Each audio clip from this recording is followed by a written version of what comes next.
I'm Chief Investigator Brendan Keefe with Atlanta News First, and you're watching Behind the Investigation. Joining me now is Ciara Cummings, investigator with Atlanta News First Investigates. Good to have you here, Ciara. Thanks for having me.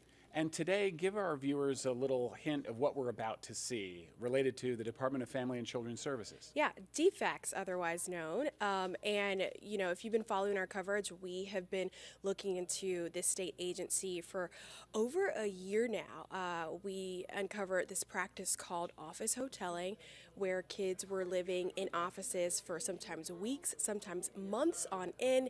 And it turns out that these kids were being sent to the office because the system was overburdened. So we spent about a year uncovering that very legal practice, and what came out of that reporting was a new law, SB 133. So as of this month, the law has officially been signed into place. So that's happening at the state level.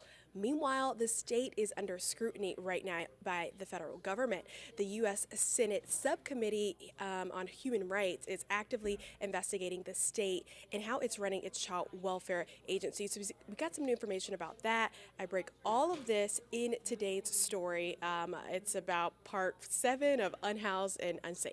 And one other thing to point out, though, when we talk about hoteling, we were talking about actually having at-risk children essentially in the custody of the Department of Family and Children's Services, DFCS, but actually living round the clock inside essentially a government office building, or in the offices. And that story is going to get into this, as most of our stories did. The irony is that this is an agency tasked with keeping our children safe. One could argue forcing them to live in offices and hotels in unsafe conditions just is not getting the job done. And so in the data that we got, that the state had to send to the federal government, we were actually able to quantify the locations, the total amount of offices and hotels that children across the state were living in, and the numbers are really jarring. Well, let's take a look at your story, and we'll talk about it on the backside. Our reporting led to SB 133 becoming law. The goal of the legislation is to minimize the amount of kids in state custody who don't need to be, because, as we found, kids with mental and behavioral health issues were sent into foster care when they likely needed health care instead. The system became overburdened, already understaffed and under-resourced. The kids were forced to live in offices and hotels, sometimes in unlivable conditions, for weeks and months. SB 133 requires the courts to consider all resources to get a child help before ever considering sending them into state custody. But as this law takes effect, the state is still under a federal probe by the U.S. Senate Subcommittee on Human Rights. In fact, the state's foster care division of Family and Children's Services, known as DFCS, had to supply records to federal leaders answering questions about systemic issues. Atlanta News First Investigates got a copy of the documents, which reveal DFCS used about 280 county offices and hotels across Georgia to house kids. Currently, the agency is short-staffed with 224 vacancies. Then comes the turnover rate. Last year, DFCS saw 1,254 resignations and 124 terminations. And finally, a heartbreaking number on sexual assaults of kids in foster care. Over the last 5 years, 3,391 reports. There were 61 documents detailing the policies, caseloads, and initiatives. All this data is supposed to aid federal lawmakers in their investigation into how the state is running its child welfare system. The federal probe could take months.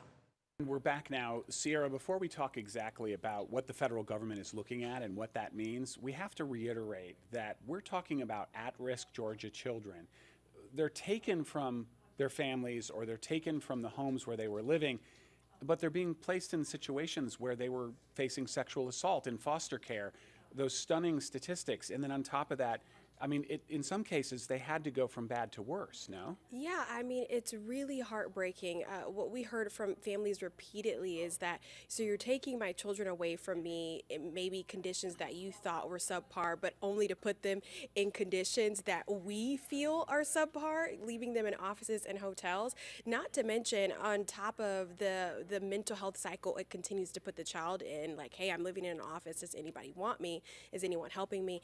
It's also a really expensive process. The state has to have behavioral health aides in the offices, in the hotels, living with them. They have to contract out workers. And so that costs the state millions and millions of dollars. So mentally and emotionally, it's not an effective practice, but it's also a really pricey one. And as you saw, we uncovered that these are children that need mental and behavioral health. So if they need help with that, sending them into foster care is not really going to get them that when they likely need health care instead. So SB 133, that's where we're at right now. The bill has been signed into law as of May 2nd by the governor. And although it doesn't ban office hoteling and it doesn't make the practice illegal, what advocates say this legislation now would minimize the number of kids that are in foster care that don't really need to be. That this would be like a stopgap measure. Okay, a child goes before a juvenile court and we realize actually they need therapy. Actually, they need a psychologist, a psychiatrist. Let's make sure we evaluate all the available resources they've already been given, resources they still need to keep them with their family and to help their family with all the care that they may need down the line. So it'll be interesting to see over this next year how this law really has an impact on our foster care crisis here in Georgia. Yeah, the numbers are important, but behind every one of those numbers is a child. And as you point out, these are their most formative years. I interviewed an adult a few years ago who was a foster child who was sexually assaulted by his foster parent. And his life is in shambles. In fact, his child ended up in DFCS care in part because of how his life unraveled as a direct result of his time in foster care. So it's kind of a cycle, isn't it, that we have to break? It really is a cycle. And speaking of sexual abuse, we have that number in the story that the state sent to the federal government. They said over the last 5 years, since fiscal year 2018, which really started at the end of October 2017, they said since that time, we've had less than 4,000 reports of abuse, whether sexual or physical. But what's even more interesting, which we didn't even get into in this particular story, is that of that nearly 4,000 reports, only 260 of them have been sustained. So it really just begs the question, how are these allegations being investigated? How are these kids doing now after they make the allegations? Maybe they feel like there's not enough proof to be on their side, so they let the cases go. And then to your point, how does it affect them in their formative years as they grow up to be adults? That's a burden that sticks with them for a very long time. So yeah, these are numbers that were given to the federal government, but these are also stories, and these are our children here in Georgia. And we're not picking on the frontline child care professionals. I mean, they are to be celebrated for choosing that career, for one. Two, the educational requirements are very high for what turns out to be low pay.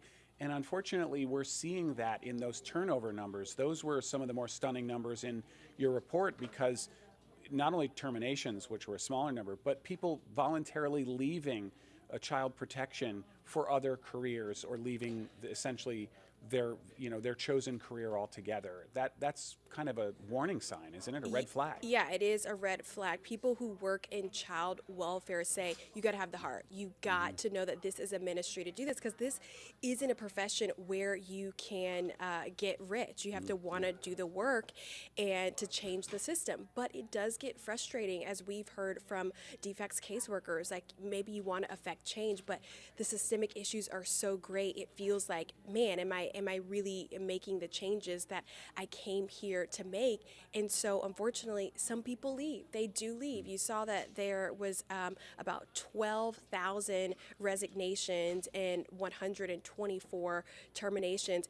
And those numbers, those are staggering numbers. They say that they are overburdened and understaffed unlike ever before, and we see that in the way that some of these cases play out. They do have some initiatives in place where they're trying to offer incentives to retain workers, but also to hire workers, but it really is a hard job.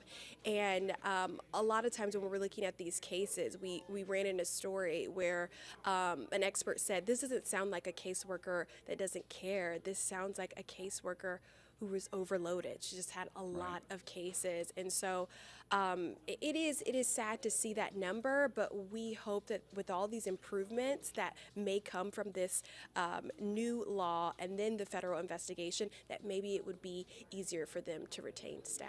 Last question, what can we expect out of this federal oversight? Is this just one of those bureaucratic things, or could it actually result in some sort of change or some sort of mandate by the federal government? Yeah, that's an excellent question. What sort of weight does this investigation hold? Because there are some people from the state level perspective that feel like, hey, this investigation is unwarranted.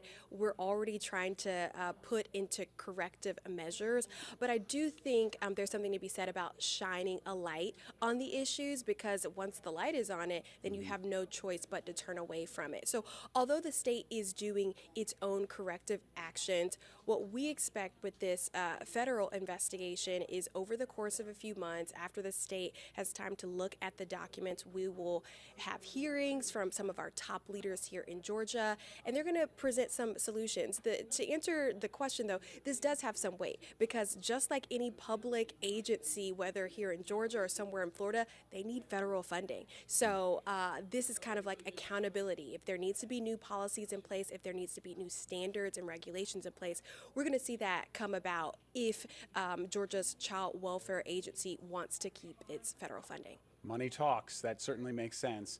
Ciara Cummings, thanks for your reporting and staying on this issue even after getting that law passed through the Georgia General Assembly. And we will stay on it. I know you will. And for Ciara Cummings, I'm Chief Investigator Brendan Keefe with Atlanta News First Investigates. You've been watching Behind the Investigation on Atlanta News First Plus.